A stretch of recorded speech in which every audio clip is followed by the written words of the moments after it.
अहमदाबादच्या कांक्रिया प्राणी संग्रहालयात एक धक्कादायक घटना घडलेली आहे, जिथे एका तरुणाने आपल्या प्रेयसीला इम्प्रेस करण्याच्या प्रयत्नामध्ये आपला जीव धोक्यात घातला आहे आणि वाघाच्या पिंजऱ्यात हा तरुण चढलेला आहे। पुढं थरारक असं काय त्याच्यासोबत घडलेलं आहे, संपूर्ण व्हिडिओ पाहण्यासाठी तुम्ही आत्ताच या SS स्पोर्ट्स या चॅनलला सबस्क्राईब करा आणि अपडेट देखील राहा। ही घटना सोशल मीडियावरती चांगलीच व्हायरल होत आहे, ज्यामध्ये तो तरुण वाघाच्या कुंपणावर म्हणजे झाडावर चढताना दिसतोय आणि व्हॅलेंटाईन डेच्या पंधरवड्यात तो त्याच्या मैत्रिणीसोबत प्राणी संग्रहालयात भेट देण्यासाठी आला होता। दोघेही बराच वेळ प्राणी संग्रहालयात फिरत होते, पण अचानक त्या तरुणाला वाघाच्या कुंपणाजवळ जाऊन कुंपण चढण्याची कल्पना सुचली। कुंपण चढल्यानंतर त्या तरुणाने झाडावर चढण्याचा प्रयत्न केला, परंतु झाडाच्या उंच फांद्या असल्यामुळे तो आपला तोल राखू शकला नाही। या दरम्यान तो तरुण दोनदा घसरला आणि एकदा खाली पडला।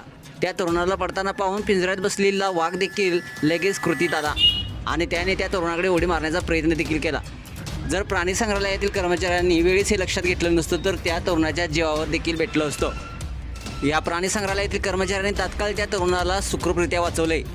नंतर पोलिसांना कळवण्यात आले आणि पोलीस स्टेशन घटनास्थळी पोहोचलं आणि त्या तरुणाला आता अटक केलेली आहे। जीव धोक्यात घालण्याच्या या आरोपाखाली या पोलिसांनी त्या व्यक्तीला अटक केलेली आहे। अशाच बातम्यांसाठी तुम्ही आताच या SS स्पोर्ट्स या चॅनलला सबस्क्राईब करा आणि अपडेट देखील राहा। धन्यवाद।